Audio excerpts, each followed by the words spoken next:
All right, time to dive into some tech news. And this one, I think, affects, like, everyone, right? Our smartphone batteries. Yeah, definitely crucial. We are going to be unpacking a recent Forbes article by Janhoy McGregor. It's titled, Google Confirms Battery Power Update for Millions of Pixel Phones. And I don't know about you, but nothing makes me panic more than a low battery warning, especially when I'm nowhere near a charger. Oh, it's like the modern day equivalent of being stranded, yeah. Totally. But this news is about more than just like how long our Pixel batteries last.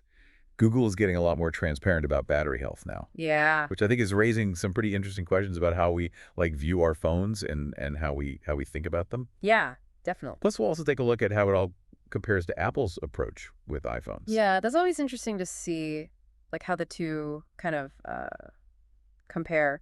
For sure. So this Forbes article highlights a big announcement from Google. Starting with the Pixel AA and later models, Google is guaranteeing that these phones will retain 80% of their battery capacity for at least 1,000 charge cycles. Wow. Which is a pretty big jump, right?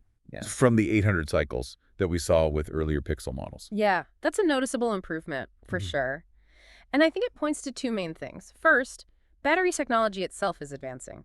Like, we're getting these denser and more efficient batteries that can handle more charges, without degrading as quickly as the older models. And then second, Google's clearly been putting in effort to optimize how the software and hardware all work together to use power more efficiently as a whole. So it's not just about the battery itself, but how the phone is designed in general. Exactly. Yeah. Okay. But what really caught my eye was this new transparency feature that Google's rolling out. Right. I think that's a really big deal. With these newer Pixel phones, you'll actually be able to see detailed information about your battery health right in the Settings app. Yeah, you'll just go under Battery Information, and it'll show you things like how many full charges the battery has gone through, the manufacturing date, and even when you first started using the device. So it's like a whole history? Yeah, exactly. It's like a little window into the battery's entire lifespan. That's really cool. It's almost like a Carfax report for your phone battery. Yeah, exactly. Which I think is going to be huge, especially for anyone buying a used phone.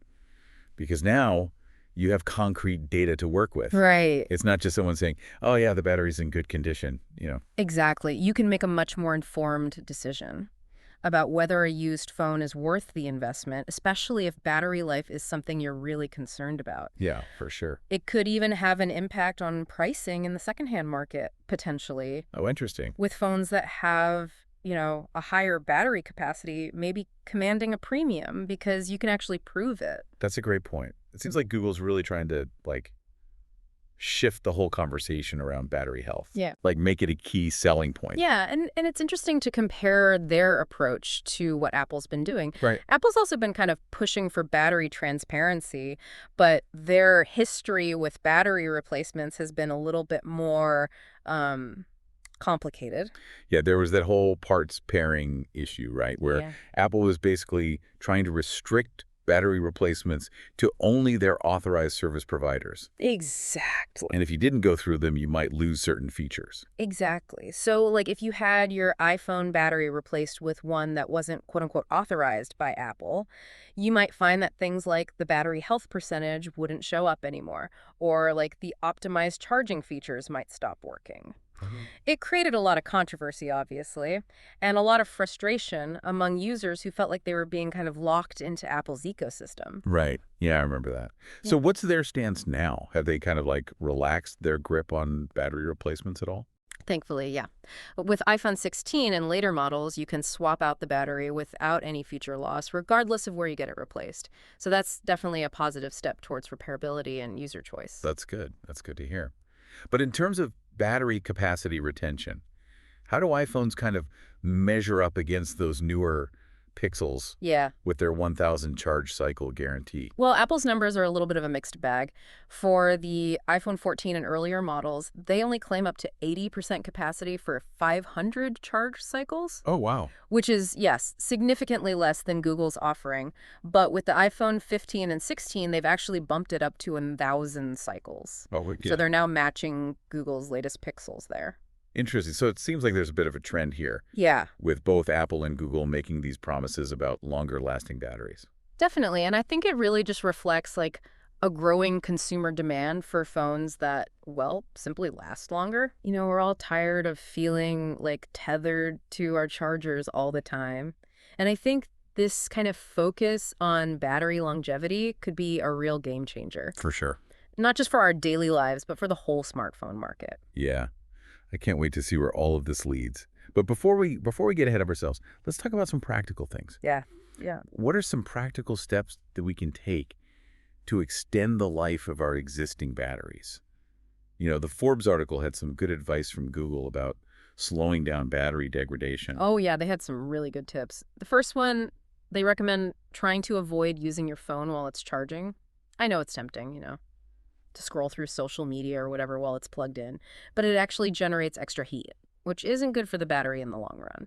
I'm definitely guilty of that. So less phone time while charging. What else can we do? Another big one is protecting your phone from prolonged exposure to direct sunlight or high temperatures. Like, think about leaving your phone in a hot car on a summer day. That kind of heat can really damage the battery's internal chemistry. So basically, anything above 35 degrees Celsius is a no-no. Gotcha. Okay, so treat my phone like a delicate flower, Yeah. basically. Yeah. Keep it out of the heat. Anything else? The last tip is to utilize those adaptive charging features that a lot of smartphones have built in these days, including the Pixels. Right. And this is where it gets a bit more technical, but it's actually a really cool feature. Adaptive charging basically learns your charging habits over time and then slows down the charging process when it doesn't need to rush. Oh, okay. So it's minimizing the stress on the battery overall. So it's not just about how long we charge our phones, but how we charge them. Exactly. This is all incredibly useful information. Yeah. But it makes me wonder, what does all this mean for the future of smartphones? Where is this all headed? That's the big question, isn't it? And it's one we'll delve into right after. No need to pause for a break. Let's just keep this going. I'm dying to hear your thoughts on where all of this is headed. Okay, great. Okay, so we've talked about all these improvements in battery tech and this push for transparency from both Google and Apple. But where does it all go from here? Like, what's the bigger picture? Well, I think what's really fascinating to me is how all of this might change, like consumer behavior. Think about it. Now that it's so much easier to actually see the health of a phone's battery, Yeah. will that become a bigger factor in our, purchasing decisions? It feels like it has to, right? Like, imagine scrolling through used phone listings and you see one that says battery at 95% capacity after 300 cycles. That would definitely, catch my eye. Absolutely, yeah. And it's not just about secondhand phones either. I think this kind of transparency could put pressure on manufacturers to, compete even more fiercely. Yeah. On battery performance and longevity, it's almost like, battery life is becoming the new megapixel count, Oh, interesting. like a key spec that consumers really care about. Yeah. I like that analogy. It wasn't that long ago that everyone was obsessed with having the most megapixels in their phone camera. But now it's almost a given. Like, any new phone you buy is going to take great photos. So yeah, maybe battery life is the next frontier for that kind of competition. Yeah, it's definitely possible. And it raises another really interesting question. What happens to upgrade cycles? If batteries last longer and their health is readily available, are people going to hold onto their phones for even longer periods? That's an excellent point. We've already seen upgrade cycles kind of lengthening in recent years. People aren't feeling the need to jump on the latest model every single year. But yeah, these longer lasting batteries could really amplify that trend. Exactly. And that has huge implications for sustainability as well. Right. Think about the environmental impact of all the e-waste generated by, discarded smartphones. If people are holding on to their phones for longer, Right. because the batteries are still going strong, that means fewer phones end up in landfills prematurely. That's a massive win for the environment. It's incredible to think that something as simple as a more durable and transparent battery could have such a ripple effect, touching on everything from consumer behavior to market trends to our planet's health. Yeah, it's a perfect illustration of how seemingly small technological advances can have, far-reaching consequences.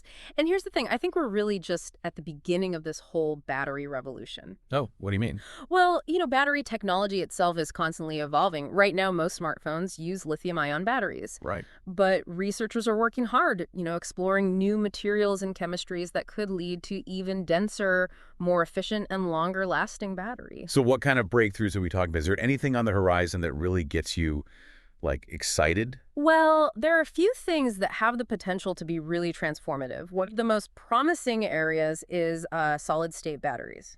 Unlike the current lithium-ion batteries, which use liquid electrolytes, solid-state batteries use solid electrolytes. Okay. And that makes them safer, more energy-dense, Yeah. and potentially much longer lasting. So we're talking about batteries that could, like, hold more charge, charge faster, and last for even more cycles. That sounds almost too good to be true. Yeah, it does, but it is still early stages for the technology. There are still some challenges to overcome, like cost and scalability.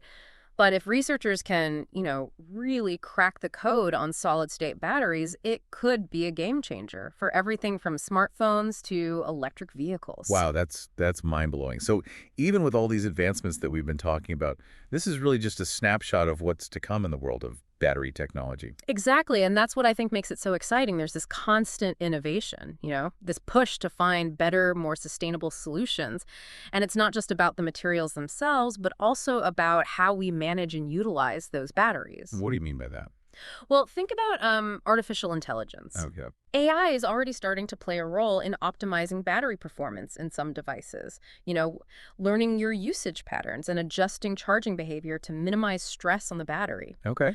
And as AI becomes even more sophisticated, who knows what kind of advancements we might see in battery management and longevity. That's a fascinating thought. So it's not just about, like, bigger, better batteries, but smarter batteries as well. Exactly, yeah. It's this convergence of materials science, software development, and artificial intelligence that holds so much promise for the future of batteries. Okay. And it's a reminder that, innovation often happens at the intersection of different fields. Yeah.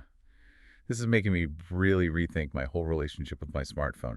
I used to be so focused on getting the latest model, Yeah. the newest features, but now I'm starting to, like, appreciate the value of durability and longevity. Yeah. I think that's a really important shift in perspective.